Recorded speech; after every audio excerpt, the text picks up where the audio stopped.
Greetings and salutations, everyone. Welcome back to tonight's second half. Before we jump into it, a couple links. As you all know, I rely on Patreon, PayPal, channel membership, and the merch to help the channel to continue to grow and go. Links to Patreon, PayPal, and channel membership is in the description below. Merch displayed directly under the video. Also, Dogman Frightening Encounters, Volume 1 through 3, the audiobook versions. They were written and researched by Tom Lyons, narrated and produced by me, Jeff Nadolny. Those audiobooks are available on Audible, Amazon, and iTunes, links to which are also in the description as well. And finally, last but definitely not least, if you'd really like to help support this channel to continue to grow and go, simply subscribe. It does not cost you a cent. Click that like button, takes half a second.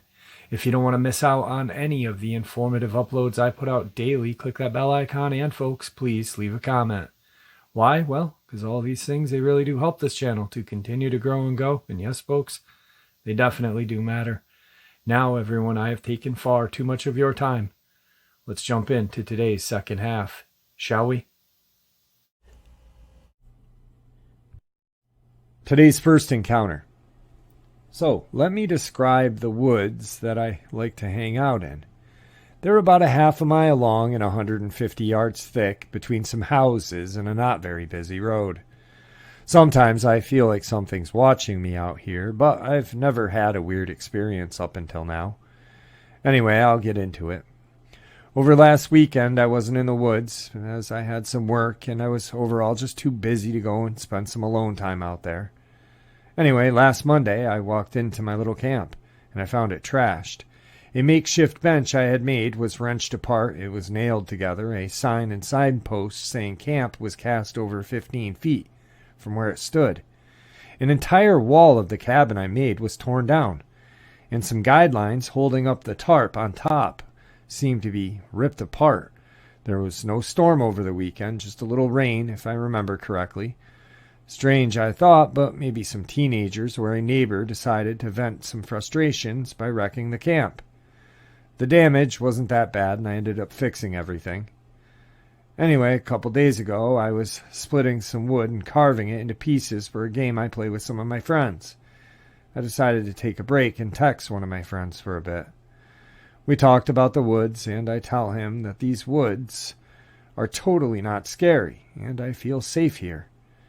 Just as I press send, about 50 yards behind me, hidden behind a hill, I hear a terrible scream, and it's not a fox scream, I've heard those. Not a human, but more like a woman being murdered, crossed with a car screeching to a halt. But not either of those. I turn around and grab the knife off of my belt, and think this is strange. Just as I tell my friend that, I wasn't afraid, I hear the scream. I proceeded to get up and steadily walk out of those woods, and I haven't been back since. Today's second encounter. My family and I went to a park where we've been going to for about 20 years. It's quite big, but still, one day we came across a part of it where the meadows usually continued, yet all of a sudden a part of the forest was there. We were at first wondering what happened, then shrugged it off and went down, going towards it. Then went inside of it. It was pretty dark in there, for being an afternoon in autumn, and kind of weird.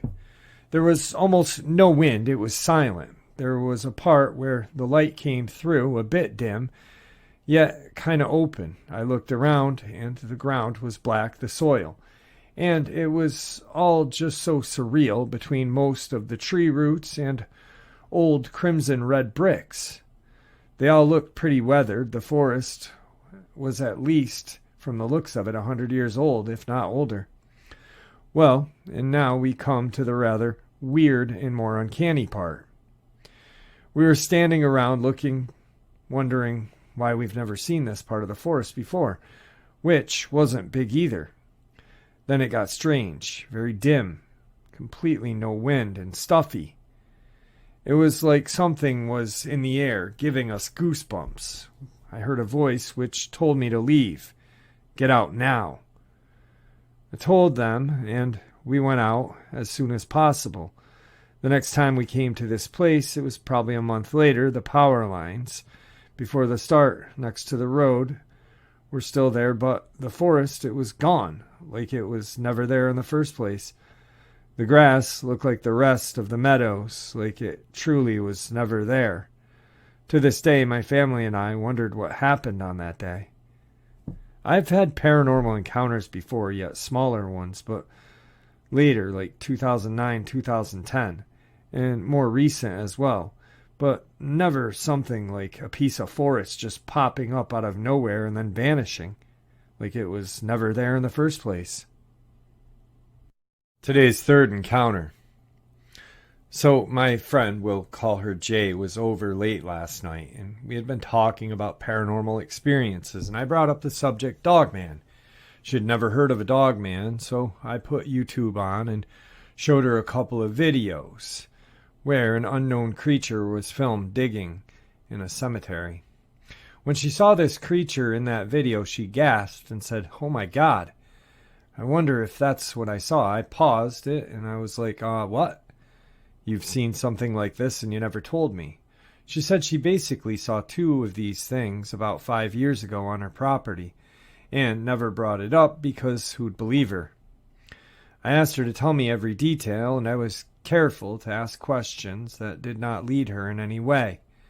I'm familiar with what most witnesses see, and lo and behold, every answer she gave matched what others have seen. The location was Leonard, Michigan, a pretty rural area with lots of woods and wildlife. Her and her family have a few acres and raise chickens and ducks as a hobby. Her house is on a dirt road and is surrounded by a lot of wooded area.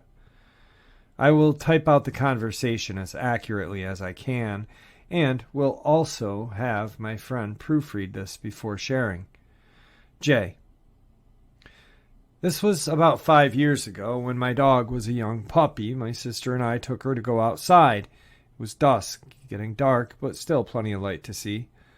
The pup noticed something and started to slowly walk towards it. We looked to see what she was seeing, and to our shock, there were two huge dogs/wolves on the property about 100 feet away from where we were standing on the porch.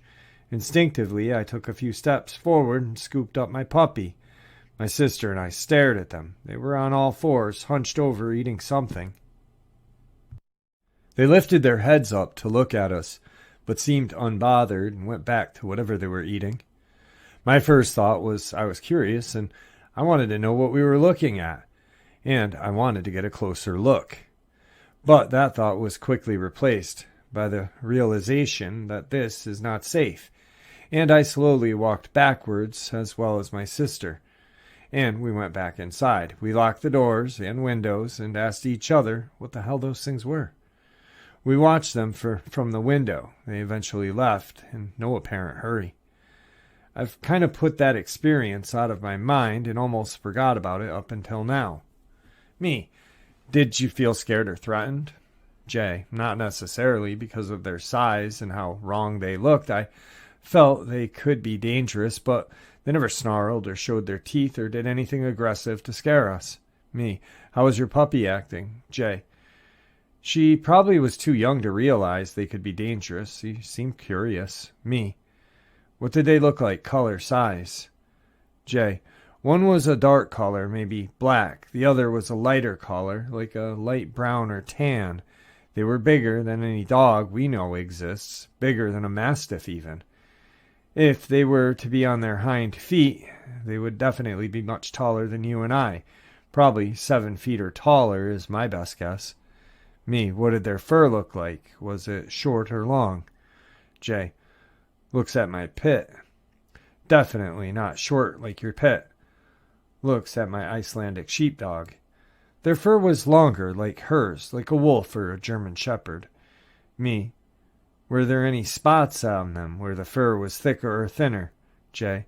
They had thicker fur around their necks, like a poofy small mane. Me. What did their ears look like? Jay. They were up and pointed like a wolf's. At this point, I'm totally freaking out at how accurately she is describing what others have seen. Me. Okay, so far, you could be just describing large wolves. But you said they looked wrong. So what about them made you think they were not wolves? Did they ever stand or walk on two legs? J. No, they were on all fours, but their anatomy wasn't right. While they were hunched over eating, their shoulders were much higher than their rear ends. They did not look like a normal dog or a wolf would look bent forward. Like their front arms were way too long, much longer than their rear legs. And how they were eating was weird. They were almost using their front paws to help them tear apart whatever they were eating and bringing it closer to their mouths. Like they had hands? Me. Could you see if they had hands, or did they look like dog paws? J. Honestly, I couldn't tell. But what kind of dog or wolf uses paws to bring their food to their mouth? The way they moved it was like they really had hands, and that's what really freaked me out. Now I'm totally losing my crap, jumping up and down excited and saying, oh my God, they are real, I knew it. Me. Could you see any genitalia? Weird thing to ask, I know, but I'm curious. J. No, nothing obvious. Me. What did their hind legs look like? Were they straight like a person's, or did they have a backwards bend like a dog? Like a dog's. J. Me. What did their tails look like? J. Pauses for a while. I can see her thinking. She gets a look of realization. They didn't have tails. Oh my God. That's what really scared me. When they walked away, I remember thinking, oh my God, they don't have tails. Me. What did you conclude that they were? J. I didn't. I was freaked out. I had no explanation. My guess was some type of genetically altered wolf or a werewolf. Me. I would have been obsessed with finding answers if I had seen this. Why did you just put it out of your mind? J. I don't have a clue. Maybe because I couldn't come up with a logical explanation. It was too weird and scary to think about. On a side note, later that same week, her boyfriend happened to look out the window on the second story and saw a huge white dog in the field near their house. He says he remembered thinking that it's a massive dog and that he had never seen it before. Being in a rural area, they know most of the neighbors' dogs and strays are not common. He didn't give it too much thought, but as we were discussing her sighting, he brought it up. I asked her if they found any evidence of what they had been eating or any tracks. The next day they did go out where they saw the creatures, and they did find one large canine paw print. I asked her if they took a photo, and she said she thinks they did, but can't remember if it was on her phone or her sister's. Whatever they had been eating was completely devoured, or they either took the remains with them when they left. As she thought more about it, she remembered that her family had, in fact, had a few of their chickens and ducks go missing around that time. But given that they are birds, and they free range, and there are normal predators in the area, it was not overly shocking at the time. She left pretty late, planning to talk to her sister about it soon, to see what she remembers. I told her not to lead her for answers, and to see if everything matches what she remembers. I'm really happy she's taking this seriously. She Google searched and found one image that closely resembles what she saw. However, the creature in the artwork has a tail. Well, what she saw did not have a tail. She ended up talking to her sister about it, and her sister said she didn't have the clearest recollection of them. When she brought up Dogman, her sister actually said she had heard of Dogman online and stopped and said, "Dude, maybe that's what we saw." One interesting thing that her sister did remember was that she thought they were eating a carcass of a duck or a chicken, but their conversation was brief, and I would love to talk to her sister sometime soon to ask my own questions. A little disclaimer, she is an honest person, very down-to-earth and genuine. She has never given me reason to doubt her. She's not an alcoholic or a drug user, and she's never been one to make up wild claims or make things up for attention. I do believe her experience wholeheartedly, and for me there is no doubt in my mind that Dogman is in fact real. Today's fourth experience. Here's a weird experience that happened to me.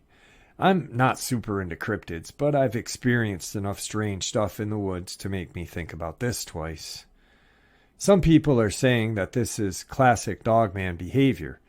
I don't know what was behind these experiences, but they are very real. About a half an hour from my house in a state forest, there's some backpacking shelters that you can rent. It's like a single group campsite with a crude cabin with no door, a fire ring, and a single pit toilet outhouse. They're in the middle of nowhere, several miles apart, not like a campground at all, very secluded. There are 5 sites on a 32-mile trail. About 15 to 20 years ago, my parents' friends were staying out there partying for a few days. My mom, dad, dog, and I hiked out there for a day trip to visit. I was a kid, maybe 12 or so. I was hiking the trails around the campsite with my dog. I heard a very distinct cry for help from the single "help me," but loud, plain as day, it echoed off the hill. It was real. It was a soft tone, a higher pitched voice. Either a woman or an older child. I didn't hesitate. I started running toward the voice with my dog. Bad idea. I should have grabbed an adult. We were cresting the hill, and this voice was so loud that I anticipated seeing a person in need of help as soon as we got to the top of the hill and looked down. My dog was starting to act weird as we frantically searched for almost a half an hour and came up empty-handed. Nothing.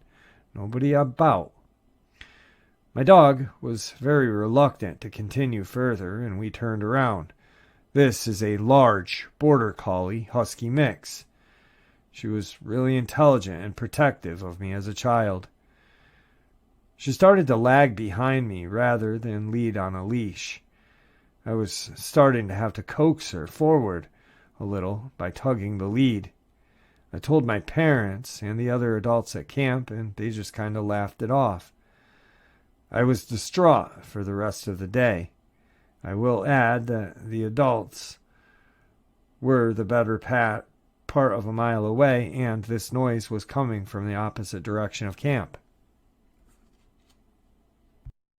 Fast forward a couple decades later to last year, I'm solo backpacking, in which I do a lot. I decided to rent that very same spot for myself. It was the halfway destination and a place to sleep on a 15-mile round trip. Things were going well.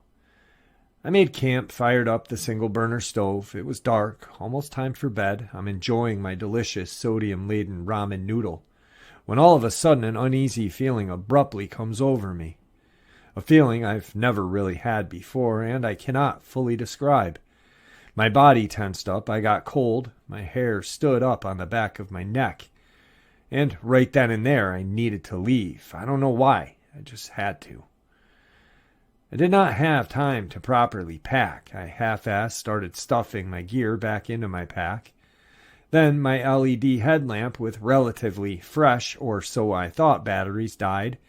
There was absolutely no moon. It's dark, very dark. I pulled out my tiny 50 lumen Streamlight style pen light from my pocket and finished packing. I had a large heavy-duty contractor garbage bag that I always kept packed away for use to make a makeshift rain poncho or what else. I finished stuffing my tent and sleeping bag into the garbage bag. I hustled out of the woods with my poorly organized pack on my back and my garbage bag of belongings over my shoulder. Strange thing about this experience was it wasn't quiet in the woods when things got weird. I could hear a pack of coyote yipping, or so I thought, going nuts in the distance when I was hiking out, but nothing else really. Here I am, a grown-ass man who considers himself a proficient outdoorsman, sprinting out of the woods. For what? From what? The dark? As a legal permit holder, I always carry a sidearm when doing long solo trips in the woods. My hand was hovering around the holster the whole way back. I made it to the car in serious record time, loaded up, and sped off. It took me a while to shake that feeling. On the way back, I did get lost, but Google Maps helped me backtrack to the fork in the trail. I completely 100% forgot about that voice calling for help incident at that very spot a decade or so earlier.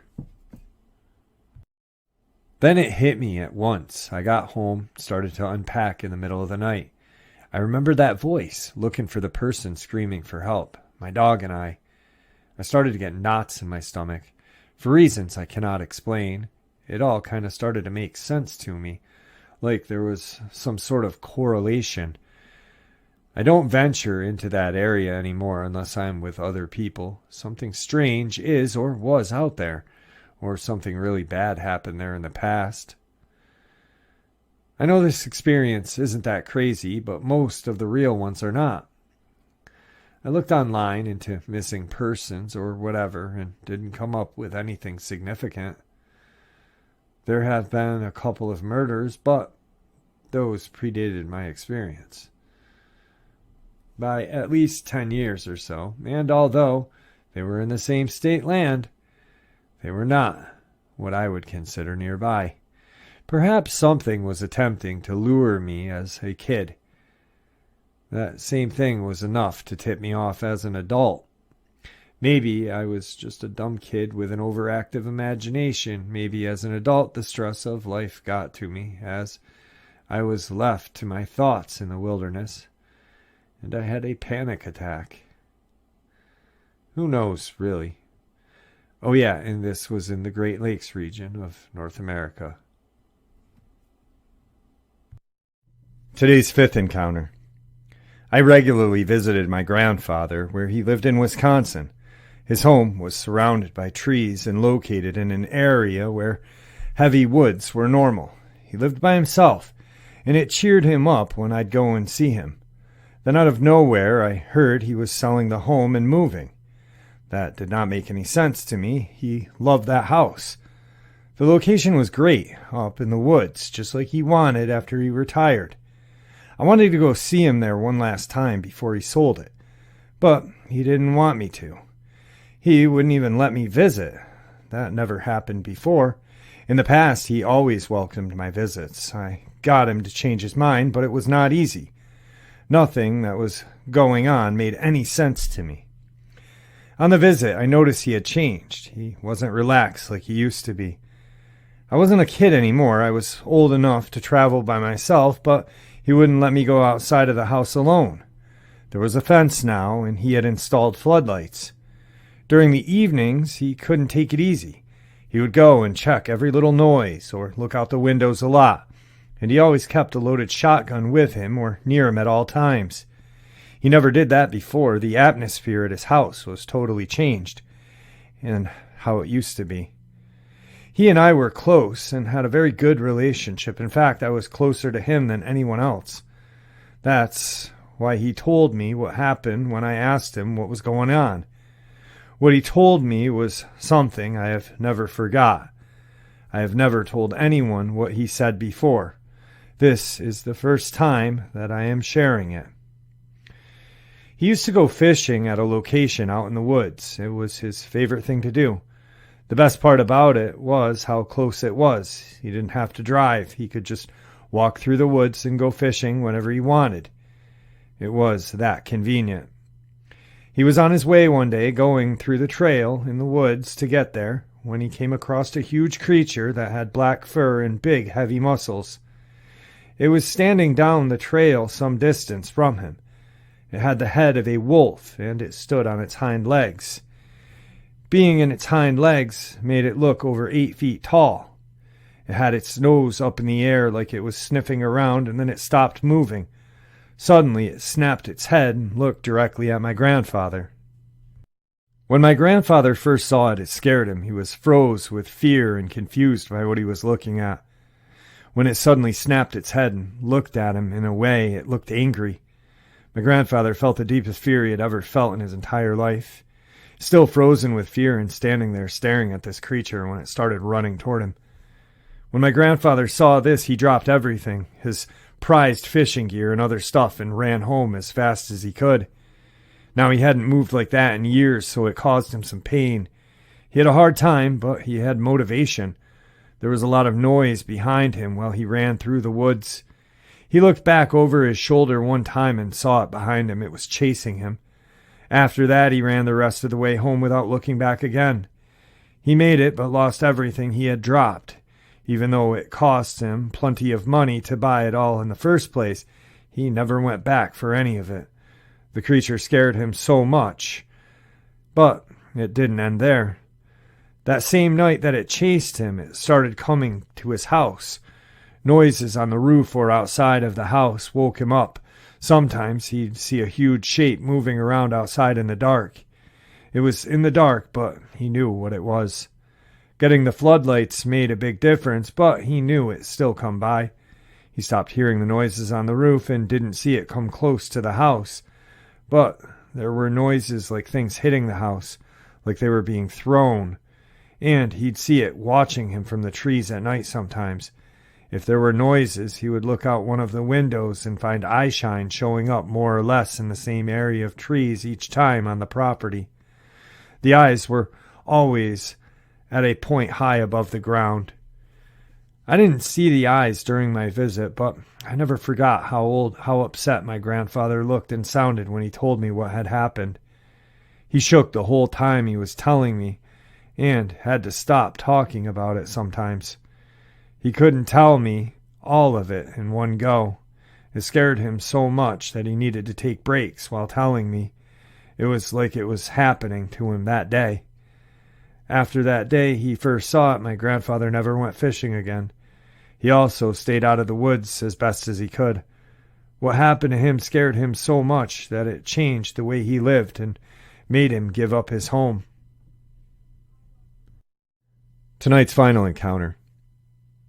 It was 1988. I was driving through Tennessee at the time, taking what I thought would be a shortcut through a rural area and possibly through a more scenic route through the state.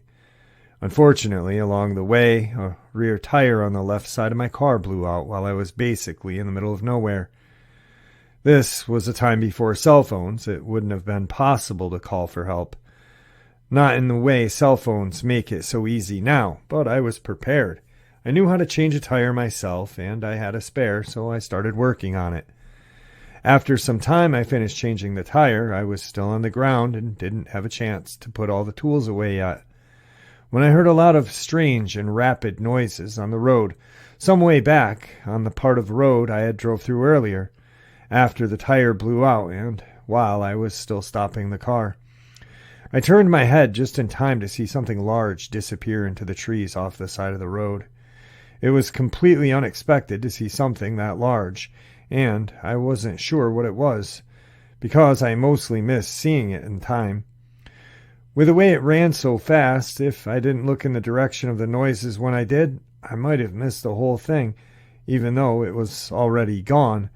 I kept looking over in that direction, somewhat out of curiosity, but also out of the sense of caution, because it had been dead silent all that time, and then something large suddenly made noises by running across the road like that. There was no one and nothing else around, so it was a little unsettling. I kept looking there just in case I'd see something, but also to make sure I was not in any kind of danger. I didn't know what it was, but I started wondering why it would have been running so fast in the first place. Also, as soon as I started wondering about that, I froze up immediately, because I saw the reason for it. A huge black dog came running out of the woods. It was enormous and running in the same direction the creature ran earlier, as if it was hunting it or chasing after whatever the earlier one was. Even on all four legs, the chest of this dog was rather considerably large, given the distance I saw it from. At first it kept going without missing a step. It moved fast, but then it seemed to notice that I was there, and I saw it do something that immediately made me concerned. While it was running, it turned its head toward me and stared right at me. After seeing me, it never turned its head away from me.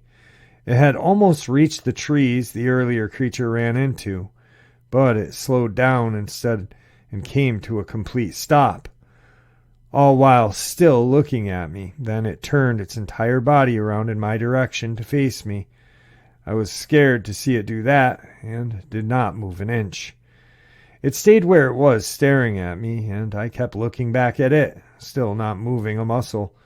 It's like I was thinking it would leave me alone if I didn't move, even though on some level I was keenly aware of the fact that the whole reason it even stopped running in the first place was because it noticed I was there. That still did not prevent me from hoping it would just go away and leave me alone. Unfortunately, that's not how things turned out. It waited a second or two, then started moving toward me. That made me panic. I stood up immediately. As soon as it saw me do that, it stopped moving. It continued to stare at me, and waiting a second or two again. Then it stood up on its hind legs. That was absolutely horrifying to see because of how tall it looked. I was stunned, and I was feeling a whole new level of fear. I didn't have a chance to put the tools away, but I had already finished changing the tire before the creature came out of the woods. The car was right there, so I could have just moved back slowly to the driver's side and gotten back in. Problem with that was that I was mostly too scared to even move slowly. After seeing it stand up, I was too scared to move at all. The whole thing was completely unexpected, and the creature ahead of me had my full attention. It was still standing on its hind legs, but then I saw it take a step toward me, then another and another. Then it charged at me. I cannot begin to express the full extent of fear I felt on seeing it charge me, or the sadness I felt at the brief and sudden thought I had almost died. It had no intention of leaving me alone at all. It was coming to get me. All its steps were large. With the distance it crossed with just one step and how fast it moved, I thought it would reach me before I could get back into my car. But that was the only thing I could try doing if I wanted to survive. I didn't have any weapons or any way to defend myself against it. I had a passing thought where it occurred to me to grab one of the tools I had used to change the tire, but I didn't think any of those tools would help me much or be of any use at all against this creature.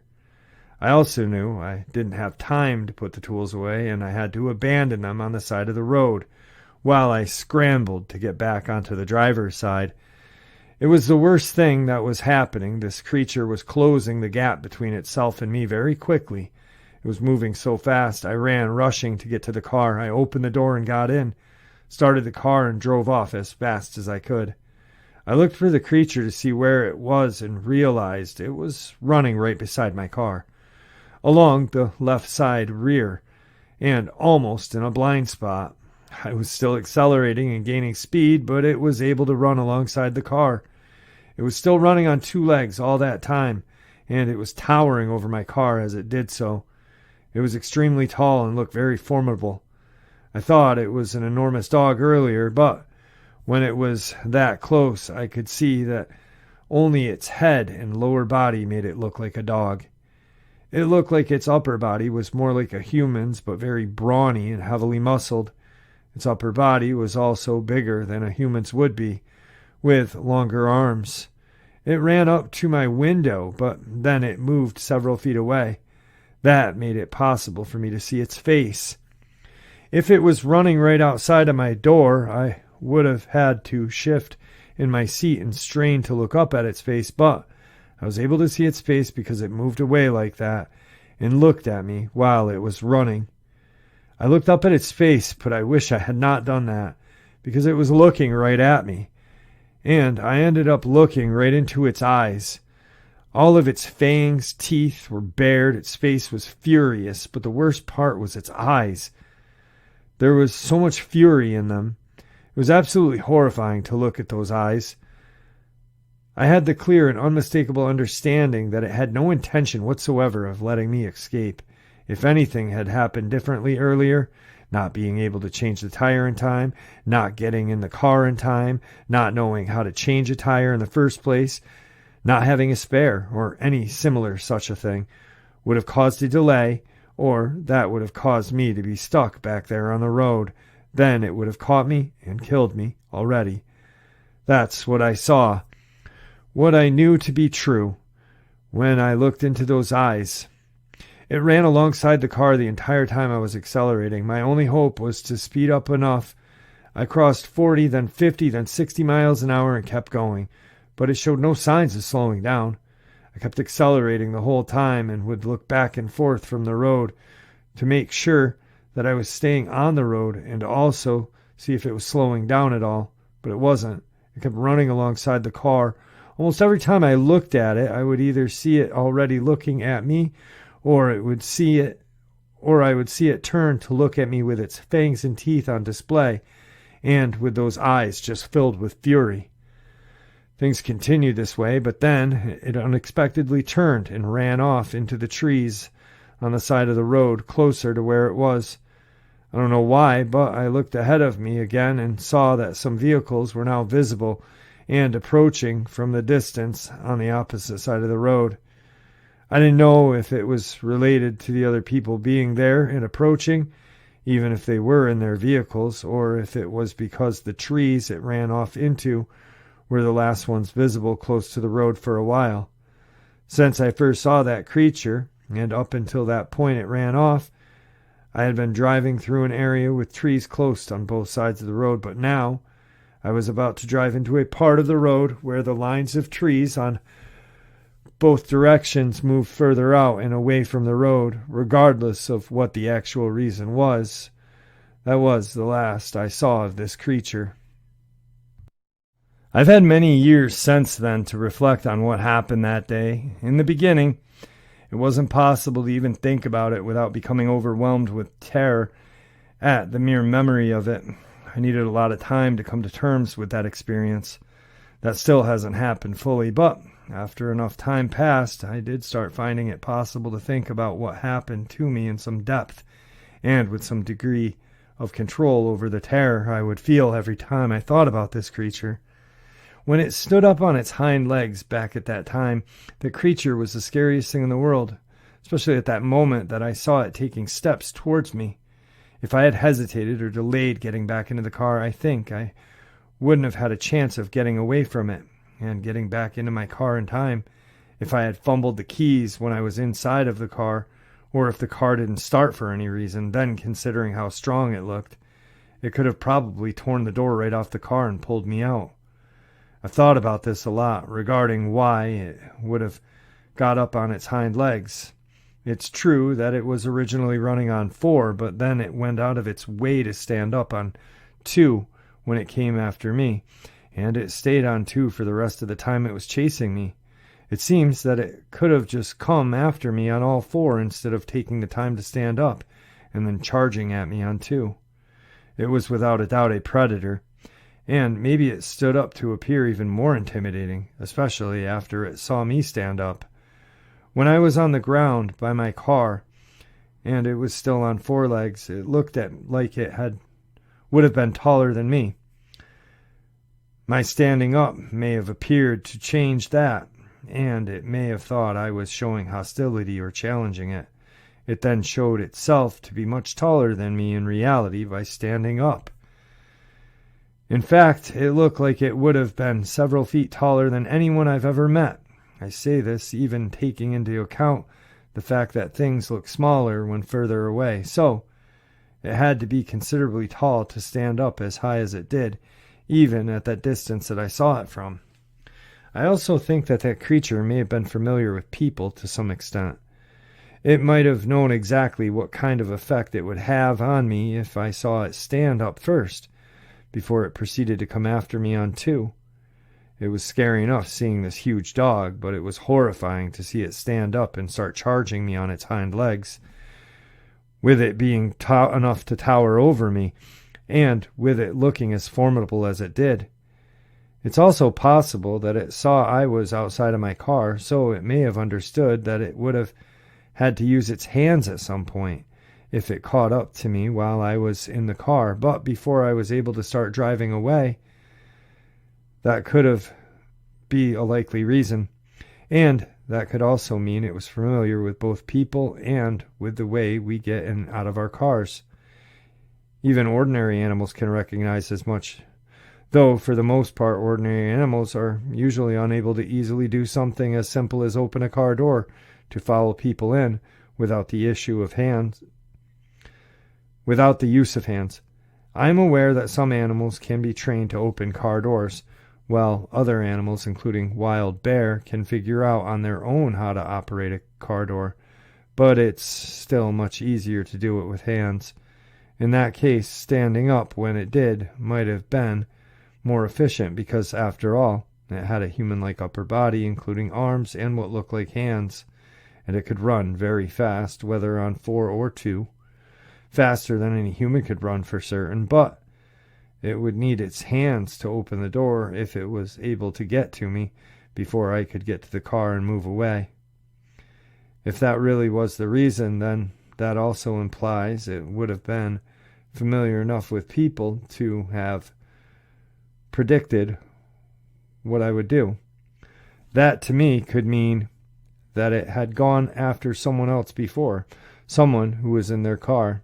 That's a horrible thing to consider, and it would not have surprised me if it turned out to be true, because I am entirely convinced that it had no intention of letting me leave that place alive. This whole ordeal effectively turned me into a nervous wreck for the longest time. Nightmares of the creature continued for me every night since then, although they've reduced both in intensity and frequency over the years. For the longest time, I avoided rural roads and the countryside in general of any state that I was required to travel through. I also became deathly afraid of dogs, especially larger ones, or any kind that could even vaguely resemble or remind me of the general shape that creature I saw, or of the way it looked when it was still running on all fours, and then it turned its head to look at me. I would be unable to watch scenes in movies or on TV of any dog or wolves running, showing aggression, or showing their fangs and teeth. Another effect was that getting children to pet a dog wasn't something I ever found possible to do. These effects have lessened significantly since. But even today I avoid dogs as much as possible. I'll even keep a distance from people who are out walking dogs. I try in general to avoid being physically close to dogs as much as I can, without exception. I won't look into the eyes of any dog. I've never had any idea that an enormous dog-like creature could exist. The one I saw ended up making that become the most horrific and traumatic experience of my life. It was one thing to see it stand up and start charging me, but that wasn't the worst part. The worst part was looking at its face and then looking into its eyes closer up and knowing how close I had come to being killed. When I looked into those eyes, I knew in that moment with absolute certainty that it had no intention whatsoever of letting me leave alive. All right, folks, I hope you all enjoyed tonight's second half as much as I enjoyed sharing it with you. I'd like to thank you all for supporting the channel. Your support is what makes this channel special and what continues for the channel to grow and go. With that being said, please stay safe, happy, healthy, and ever vigilant, keeping an eye on our children, our pets, our family, and friends. These creatures are real, they are out there, they are dangerous. Share this information with those you love and care about, and it may just help save their lives someday. Until next time, never stop asking questions, and never stop looking for answers.